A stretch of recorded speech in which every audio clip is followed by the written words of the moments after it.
They say life begins at 50. And maybe in some ways that's true, but not in the way we expected when we were younger. It doesn't come with parties or new beginnings wrapped in neat little packages. It comes with change, some gentle, some not so gentle. Maybe for you, it arrived as silence in a once busy house, or a body that doesn't quite feel like your own anymore. Maybe you noticed it when you looked in the mirror one morning and saw someone wiser staring back, someone carrying a little more tenderness in their eyes, and a few more memories in the lines on their face. This stage of life, it asks more of us. It asks us to soften when we want to harden, to open when we feel like closing off, to trust again, even after we've been let down sometimes by others, sometimes by our own changing selves. And for many of us, the shift becomes especially noticeable in our most intimate spaces, our relationships, our confidence, our sense of self-worth. Maybe your body has changed in ways that feel unfamiliar, even uncomfortable. You might be navigating menopause, feeling like a stranger in your skin, wondering if the spark you once had is still in there somewhere. Or perhaps you're a man dealing with something you've never spoken aloud, changes in performance, desire, confidence. Things that once felt simple now seem complicated and uncertain. There's an unspoken grief that sometimes comes with aging, not just for youth, for the parts of us we fear might be fading, our desirability, our usefulness, our voice. But what if I told you it's not fading, it's transforming? Let me share something with you, a story that might feel familiar. There's a couple I once met, Margaret and John. They were married for 38 years, raised 3 children, retired from long careers, and found themselves suddenly face to face with something they hadn't really prepared for, each other. The kids were gone, the house was quiet, and they'd stopped really seeing one another. Conversations became logistics, touches brief and infrequent. There was love, yes, but it felt buried under layers of routine and time. Margaret, after menopause, struggled with feeling disconnected from her body. John, on the other hand, had been quietly avoiding intimacy altogether because of performance anxiety and shame. They were sleeping side by side, but worlds apart. It wasn't until a small moment, a dance class of all things, that something shifted. A neighbor invited them to a local community center event. At first, they resisted. "We're too old for that," they laughed. But eventually, they gave in. And there, under the soft lights and gentle music, something unexpected happened. They held each other, really held each other, not out of habit, with intention. There was no pressure, no goal, just closeness. For the first time in years, Margaret said, "I felt like a woman again, not just a wife or mother or caretaker."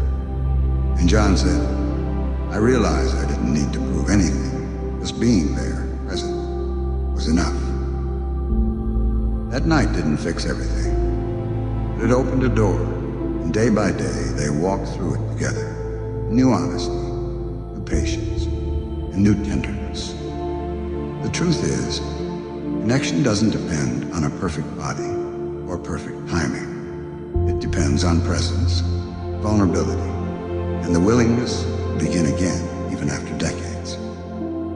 You see, aging doesn't erase our need for intimacy, it deepens it. But that intimacy looks different now. It's less about performance and more about presence, less about expectations and more about emotional safety. So if you're listening to this and wondering if the disconnection you're feeling is permanent, it's not. Whether you're in a long-term relationship, newly single, or still trying to find yourself after years of putting others first, your story isn't over. Your worth is not measured by your energy level or your waist size or whether you still fit the mold of who you used to be, you are not behind. You are evolving.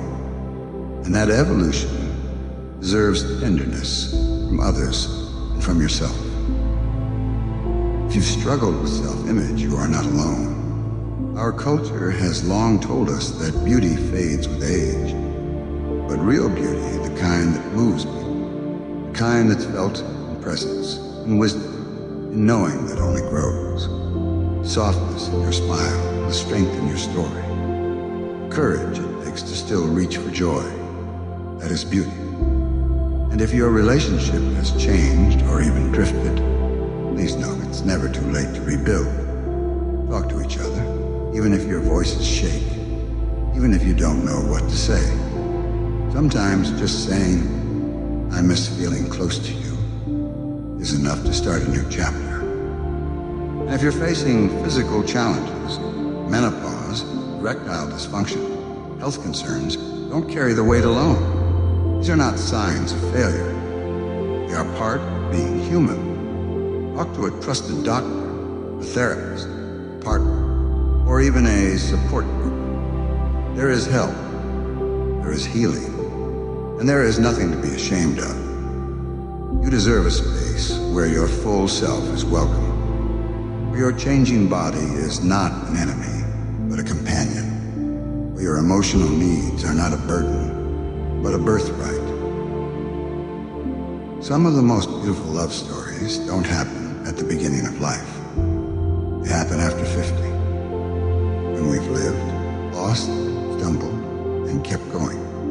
When we've learned how to listen, how to stay, how to choose love again and again, even after the first fire dims.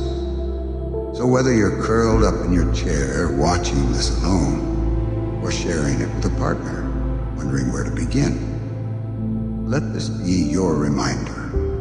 You are not broken. You are not past your prime. You are not invisible. You are radiant with life experience, rich with resilience, and fully deserving of affection, attention, and joy. Rediscovering intimacy isn't about going back. It's about going deeper, slower, gentler. It's about noticing the way your partner sighs when you touch their shoulder. It's about holding hands during a walk and letting silence be safe. It's about laughing together when things don't go as planned. It's about being together, not just doing. If you're single and healing, this is your season. To love yourself fiercely, to explore new ways of connecting with yourself, with friends, with life. Maybe through art, travel, or volunteering, or quiet reflection. Connection is not only romantic, it's spiritual, communal, personal. You are never too old to feel seen, held, desired, or deeply, unapologetically alive. So I'll leave you with this. Take a breath. Place a gentle hand on your heart. And remember, the most beautiful chapter of your life doesn't have to be behind you. It might just be the one you're writing now.